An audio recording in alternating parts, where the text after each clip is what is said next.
Tell you what, we're going to risk it. My wife's trying to get our littlest one to sleep and might not be having much success, so I may have to stop and go and try and put her to bed. That's why I've got to catch up tonight. I was going to do 2 last night, and midway through, fortunately I didn't actually get to open the one I was going to open, but I got called up to try and get her to sleep because Mummy wasn't having any success. Neither did Daddy in the end, but we'll see what happens. So yeah, I might have to cut this short. Anyway, going to do a little bit of a run of bourbons over the next 10 nights. Probably carry on doing 2 a night. Not 2 a night, 2 every other night, just to give myself some time to edit. So I'm going to do 2 tonight because I was going to do 2 last night, but I now have to do this first one and get it up because today is the day that that's supposed to go up. So you might actually be able to guess the 2 that I'm going to do tonight just by looking at the top of the bottles that are poking up the bottom of the screen there. But I'll give you a little bit of a background in terms of bourbon and why it's different to Scotch and any other whiskey, and what makes bourbon bourbon. I call it bourbon. To me, bourbon is the whiskey, Bourbon are the chocolate biscuits that are also jolly tasty, but some people may pronounce it Bourbon. There's no hard and fast rule, but bourbon whiskey, Bourbon biscuits, that's the way that I do it. US regulations, and it's applicable pretty much around the rest of the world as well, because trade agreements kind of give this legislation some kind of concrete solidity. So for a whiskey to be called bourbon whiskey, it has to be produced in the US. It has to be a grain mixture to be distilled with at least 51% corn. Anything under 51% of the corn, and you can't call it bourbon. It has to be aged in brand new oak barrels that have been charred but have not had anything else previously. It's got to be distilled to no more than 80% ABV, or 160 US proof. It's got to go into the barrel at no more than 62.5%. So obviously there's a discrepancy there, and that's basically adding water to it. Now, water is the only thing that's allowed to be added to that spirit.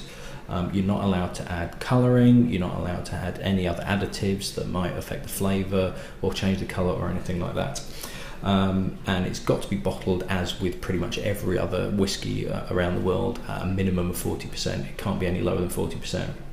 Now, to be called straight bourbon, it has to be aged for a minimum of 2 years. Now, if it's between 2 and 4 years old, it then has to have an age statement on the label. Once it's been aged for longer than 4 years, you can call it straight bourbon, but you don't have to put the age on it.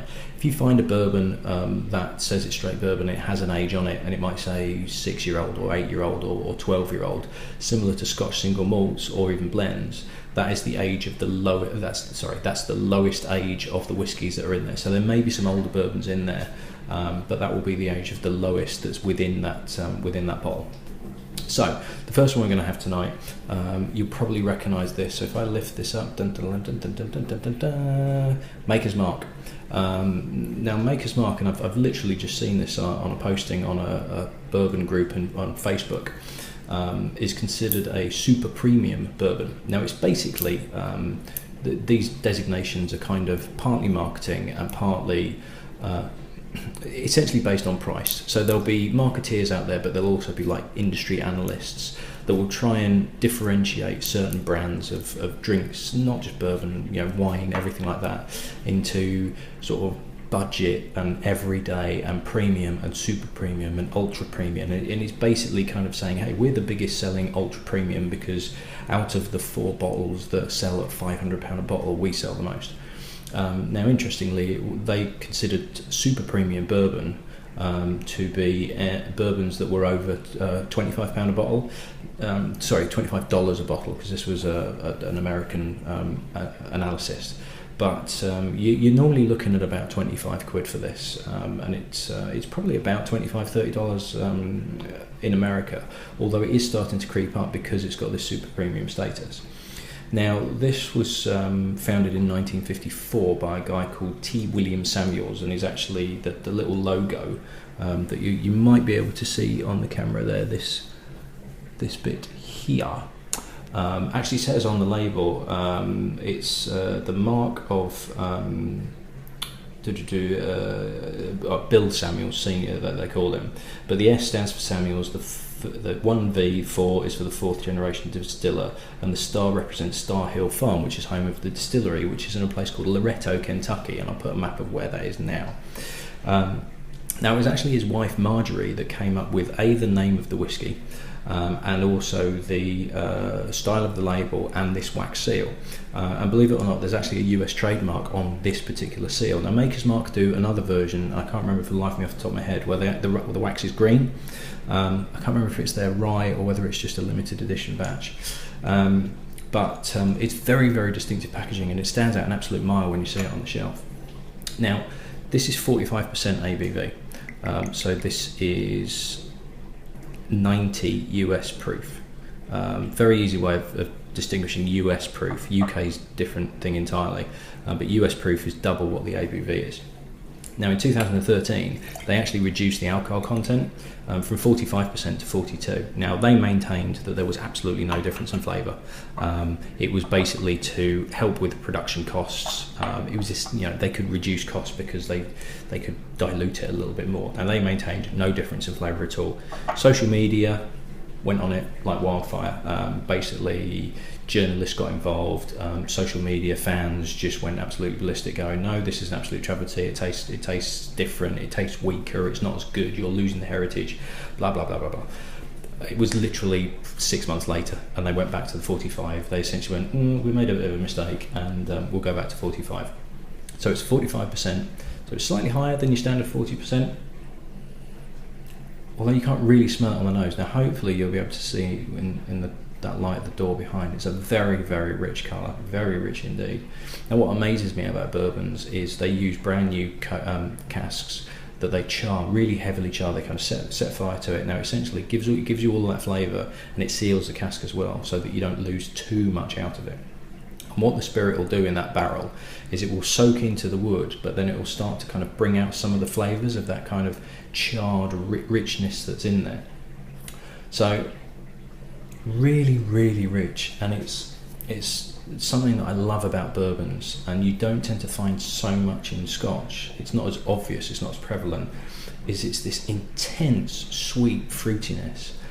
It's not just raisins, but it's dark fruits. It's like plums and damsons. Damsons and plums are the same thing? Well, they're called different things, so there must be different things. Very, very dark, rich fruits, and it's very kind of like a fruit cakey, intense, smacking the nose and smacking the chops. So deeply rich. Now, there is a bit of a burn at the back of the nose because of that slightly higher alcohol percentage, and I believe they do cask strength versions as well. Now, Maker's Mark is this analysis was shown was out of the super premiums. It's the biggest selling by a long chalk, and essentially, if you're looking at if you think of bourbon, you think of spoiler Jim Beam, Maker's Mark, Jack Daniels, which isn't a bourbon, but we will get to that in a few days. But essentially, Maker's Mark and Jim Beam are the two, particularly in the UK, that are absolutely massive. Really rich, really full on.